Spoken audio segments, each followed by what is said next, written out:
start with a pretty lengthy question, which I'm sure you're going to have a pretty lengthy answer to because there's so many different things included in this question. So they wrote in and said, "Hi, this question is for Dr. Copeland. My 4.5-year-old son is always on the go. He has a lot of energy always, and he's on a GFCF diet, so I know his yeast is under control." Now, I don't know that that necessarily follows. She says, I was giving him... I was going to address that, yeah. I was giving him GABA for a few months with little improvement. Now I ordered GABA again, but it also has something called niacinamide and... I don't even know what that word is. Inositol. Okay. Ever heard of this? If not, do you recommend something that would calm him down, but something that does not need a prescription? I want his body to be calm, but not for him to be like a zombie. He's about 32 pounds, and thank you so much. Now, we dealt with a question that was had some similarity to this before, but with new information in here. And a lot of people have been writing in talking about, kids who are on the go, and we get a lot of questions about focus. So I think it's worthwhile to talk about this. So where would you like to start, Dr. Copeland? Yeah. Well, there's so many parts to this question, and there's really so many parts to the issue of focus, too. We focus with our frontal lobes of our brain especially, but the brain, of course, is all interconnected. So we're looking at brain chemistry and physiology and so many issues. With regard to the yeast question, I think you hinted, Shannon, that just because the child's on the gluten-free, casein-free, or GFCF diet doesn't automatically in and of itself mean that all yeast issues have been taken care of. Some children need to go on further to the specific carbohydrate diet. There's other things that may be need to be restricted. And that could be a whole topic unto itself. Absolutely. But kind of looking at it from a nutritional point of view, it's good that she's giving a wholesome diet, that she's avoiding some things that she has evidence that her son is sensitive to. So she probably is already avoiding artificial dyes and preservatives in food. It's especially important to avoid red dyes. There's a subgroup of the population of children that red dyes will just aggravate hyperactivity tremendously. So I wanted to point that out. And then additionally, it may not just all be a yeast issue, which, you can go further beyond the GFCF diet with other healing diets if there is a yeast issue, but it could also be food sensitivities. And I would again refer to Julie Matthews' book, Nourishing Hope, that some children are sensitive to the natural salicylates and phenols in foods. Now, red dyes are an artificial phenol. You definitely want to stay away from that. But there's some natural salicylates and phenols with foods. So, and you can't completely eliminate salicylates and phenols in the diet, but you could talk with a nutritionist and see if he's eating way too many foods that have natural salicylates and phenols, and if he might be sensitive to them. And if so, then there's other diets like the Feingold diet and the fail-safe diet that could be considered. So there's the nutritional aspect, and I'll bring up a potential treatment at some point related to that too. Now, with regard to the specific question about niacinamide and inositol that was in her latest GABA supplement, one, I can see why she's supplementing him with GABA. There's a lot of GABA is the major inhibitory neurotransmitter. And it is known that a certain percentage of children with autism spectrum disorders, not all of them, but a certain percent have like an attention deficit hyperactive disorder component to their symptoms. And GABA being inhibitory, it's hoping that it will have a calming effect. There's not a lot of studies on that, but I can see why she's doing it. So about niacinamide, what that is vitamin B3. So it is an essential nutrient. It is something that we need. So it's not bad that the GABA that she bought includes niacinamide. You just want to make sure that whatever the dose is, it's not a super high. I'm not into mega huge doses of vitamins. So if it's around the recommended daily allowance of niacinamide, I think that's fine. And then what inositol is, there's different types of inositol. Some come from plants and natural plant inositols. Others come from animal products. Those are called myoinositols. And the niacinamide and inositol work together. And they have actually been scientifically studied, not specifically for ADHD, but for anxiety, and inositol in particular for panic attacks. And there's some evidence based that they are mildly calming. And they're generally pretty well tolerated without many side effects.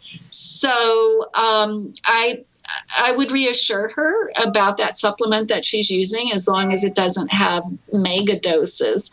And then she might want to read the labels in more detail to see what kind of inositol. Is it more plant inositol or the animal product, the myoinositol? The myoinositol is easier for our body to use. The plant inositols can be in the form of what are called phytates, and too many phytates can actually deplete the body of minerals, important minerals like calcium and magnesium and zinc, if it were in a super high dose. So that would be the only thing I'd have her look at, if she'll just read the label real carefully. Do we have a reference for what would be a high dose? I'd have to look. I always have to look it up. Okay. If you read the label, it'll often say something like recommended daily allowance. Right. Or RDA, and give you the percent. Yeah. So you don't want something that's like 333% Okay. of the rate. If it's like 25% of the recommended, or even 100%, you're probably okay. You just don't want you way over the amount that most people need. Greatly. Okay, great. Does that help? That absolutely helps. Thank you. Yeah. And then another treat, in addition to considering the Feingold diet and fail-safe diet, which tries to somewhat restrict the natural salicylates in foods, and although, again, you can't completely restrict them, there was a scientific study that, speaking of natural treatments for attention deficit disorder, is the omega-3 fatty acids. Which you can get, say, naturally in fish oil. And there's two parts to omega-3 fatty acids, the EPA and the DHA. So when you combine these two, they usually list them as a total milligram strength of omega-3s. And there are now two scientific studies specifically on ADHD, not on ADHD and autism, but on ADHD or hyperactivity overall, where supplementing with anywhere from 600 to 1,000 milligrams of omega-3 fatty acid per day did help the hyperactivity. So those are, I would say, continue to look at the yeast issue. Is another healing diet needed? Look at the salicylate and phenol issue. Think about the Feingold and fail-safe diets, and consider supplementing with omega-3s, and then the GABA inositol and niacinamide sounds like a fine supplement to me. So, and another issue we can get at, maybe we'll talk in a moment, but I want your feedback on what we've talked about so far, but about whether he may have some sulfation issues. Now, we've been dealing with a very lengthy question that a parent wrote in, citing some different things going on with their child, that always on the go, having some difficulties with focusing. The parent referenced that he is on a GFCF diet, and a level of confidence that she was feeling that kept his yeast under control. We've already addressed that. I had some concerns about that because I know my son was on a GFCF diet, and that had nothing to do with his yeast issues until we combated that. Dr. Copeland's addressed that. We also have addressed some concerns that the parent had about a GABA supplement that she ordered that had other things in it, and Dr. Copeland already has talked about that. And talking about some other things that might be useful to this parent that don't involve a prescription, but that could potentially calm the child down, which hopefully would help with some of his focus, but not wanting to turn him into a zombie. Now, right before we went to break, Dr. Copeland mentioned sulfation. Right. So help to educate me and our audience about what sulfation is and why that might be something that this parent wants to look at. So sulfation is an important part of our body chemistry, and there have been some studies showing certain subgroups of children with autism, and we don't know how extensively this extends out to all children on the autism spectrum, but there are a number of studies showing a number of children with autism spectrum have trouble with their sulfation metabolism. And the sulfation metabolism is needed to process the phenols that I've mentioned in foods. These are common compounds in foods that can occur in a lot of healthy foods. But some, and salicylates, natural salicylates in foods are a type of phenol. And we know that some children are sensitive to the salicylates and phenols in food, and it can trigger hyperactive reactions.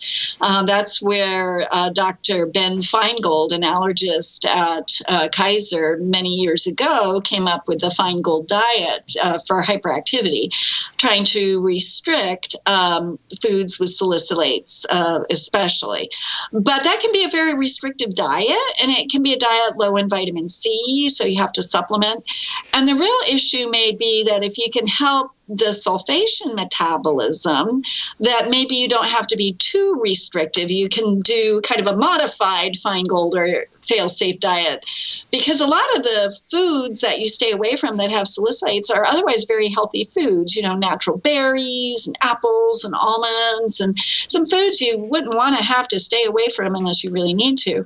So the other part of it would be, can you test this child's sulfation chemistry? Ask their doctor to do that.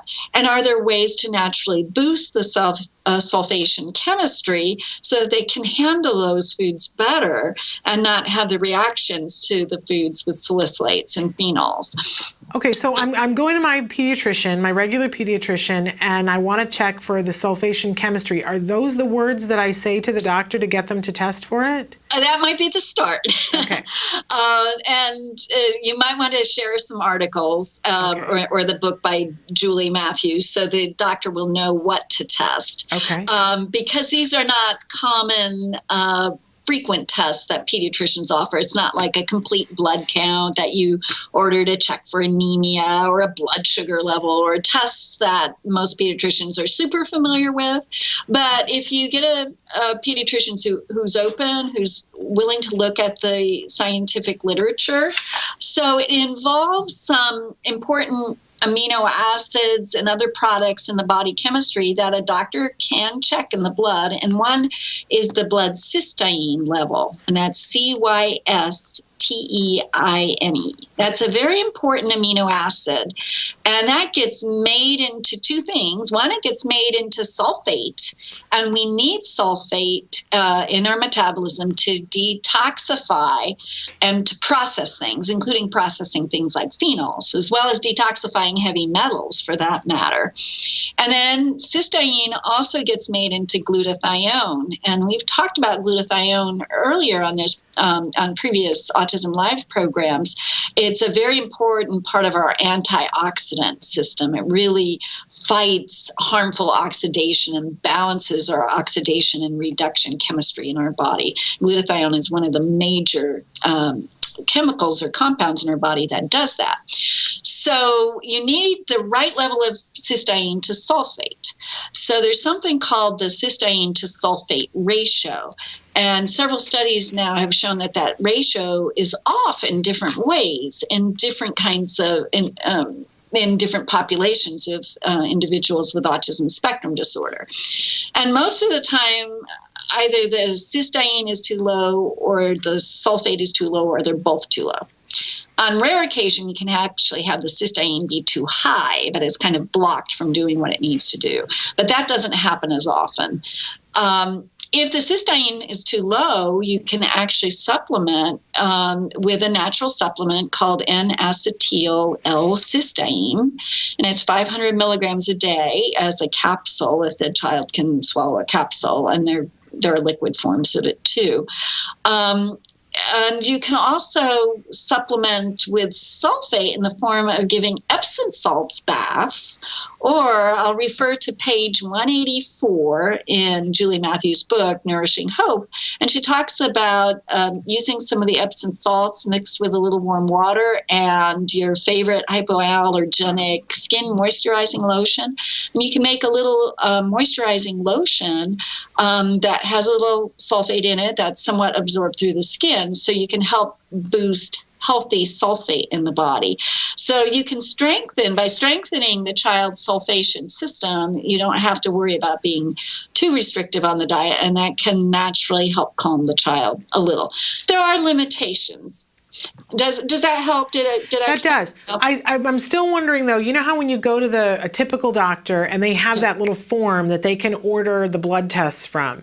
So if I ask them to do the sulfation, or to check the cysteine to sulfate ratio, is that on that form, or are they going to have to write a specific? It's probably not. So they're going to have to write a prescription for it. They'll probably have to write a prescription for it, and it may have to be sent to an outside lab. Okay. Because that helps me to know, like, what I'm dealing with, when I go into the doctor's office and say, hey, because some, you want to know which doctor you want to go to do that, because, some doctors are not going to be into that, and they'll go, well, I don't think you need that. And other doctors are like, oh, they're excited to learn and they want to know that. So that's fascinating. Okay. And while you're at it, they could add checking a glutathione level. I'm starting to do that more regularly on children that I see with autism spectrum disorder, but also with other conditions. I saw a child from Europe, a toddler, that ended up, she didn't have autism spectrum disorder, but she did have a mixed language disorder. And interestingly, she was low in her antioxidant system. Her glutathione level was low. So there's so much more we need to learn about how our body chemistry supports our learning and brain function and our acquisition of important skills. And when you're low on glutathione, there's a supplement that you can take for that?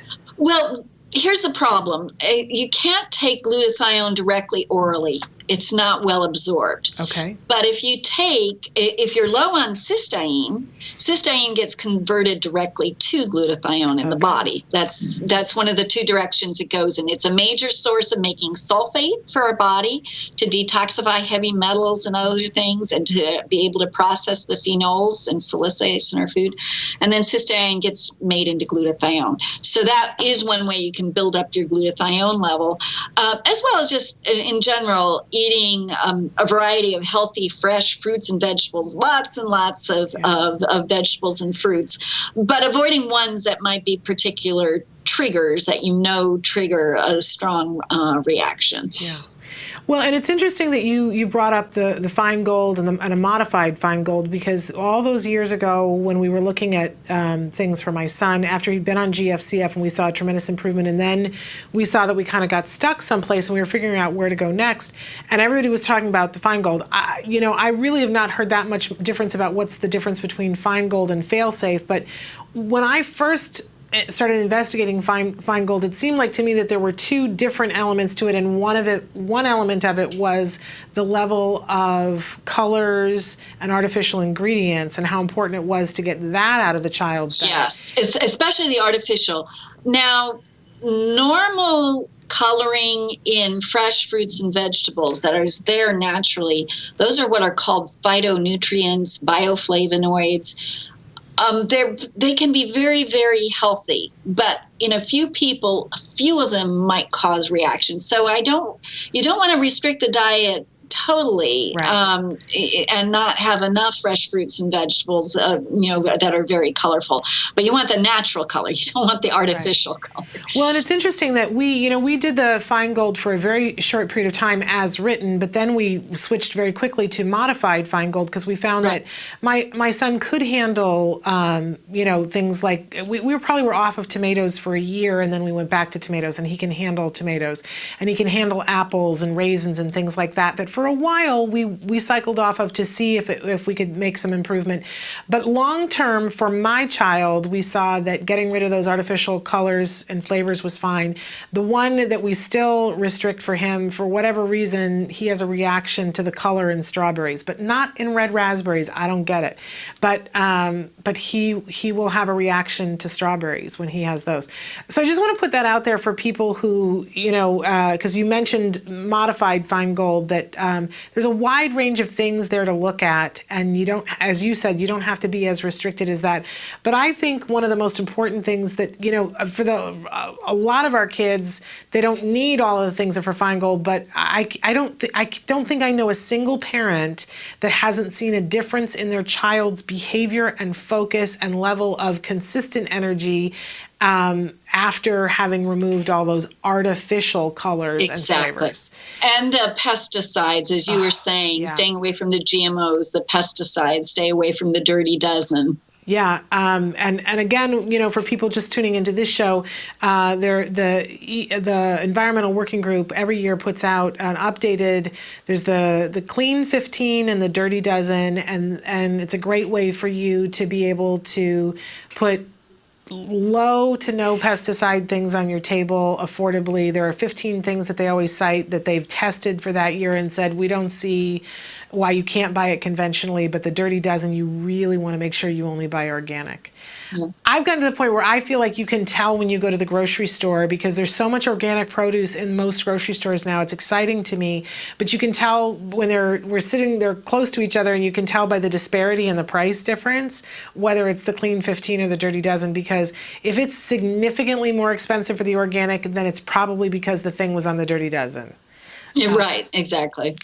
And so they're going to make you pay for it, but it's worth it. You will see a difference. I believe everybody that I know that I was talked to has said, "Oh, I saw a difference in my child." Sometimes it's a difference after 3 weeks, and sometimes it's 6 months. And so for some people, it's a difference within a shorter period of time. But when we went largely organic, I felt a difference in focus from myself and I saw it in my child. So and it shows the extreme importance of nutrition, and we are what we eat, and also how individual it is that there's such a wide array of foods, thank goodness, and we like a lot of variety in our diet, and we want to get the least restrictive diet possible, but also stay away from strong triggers, and those strong triggers may be fairly different from one child to another, and we also know that the gut heals over time. So with everything that you were doing with your son, he healed to the point where you added tomatoes back and found, hey, he could tolerate those now. Yeah.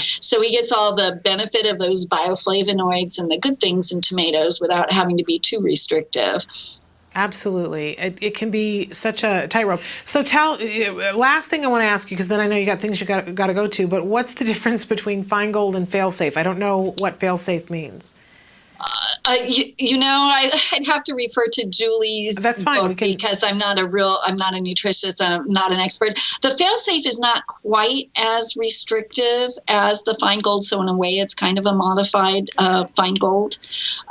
So it includes more of the fresh fruits, whereas there's fair limitation of fruits in the Feingold diet at first, when it's first initiated. We should congratulate you on being an eco-safe person in your office. That my light goes off because I'm too still. Your timer goes off if there isn't enough movement after much time, and we appreciate that because that helps everybody and that helps the environment. So we appreciate that. It's not the best thing for Skype interviews, but let's face it, in the realm of things, it's a much better thing for all of us. One more thing I want to say, and I'm very supportive of this mother not wanting to put her child on prescription medications at a young age for ADHD. But surprisingly, and maybe we can talk about this at some later show, I do on occasion, as the children get older, when I know we've maximized the diet, I do consider some prescription medications later if the family wants to try it. But I always respect them when they want to try every avenue first. And and very young children, I'm slow to start prescription medication. Absolutely. And you mentioned briefly, and I just want to drive the point home too, that hopefully this child is getting a good quality ABA program. Hopefully they've got 30 plus hours of ABA program, and that some of those attention issues can be dealt with through ABA. I think a lot of times, though, this is where we see that if you do the right things diet and nutrition-wise, and you pair that together with ABA, that's when you're going to get the most bang for your buck. If you only do one, you're only getting half the equation. That's right. And ABA, of course, is very powerful in shaping the brain and working directly on focus and what we call executive functions. So always optimize the ABA while you're optimizing their physical health. And I don't know that did we talk about the omega-3 fatty acids? Because I know you mentioned that you wanted to be talking about that as well, but I can't remember. Did you? Yes, we did. Okay. That I mentioned there are 2 studies now that showed a dose of 600 to 1,000 milligrams. So for this 4.5-year-old, you could start at 600 milligrams of supplementing with omega-3 fatty acids per day. 2 studies scientifically have now shown a modest benefit in calming hyperactivity. All right. Wonderful. Thank you so much, Dr. Copeland, for being willing to be with us.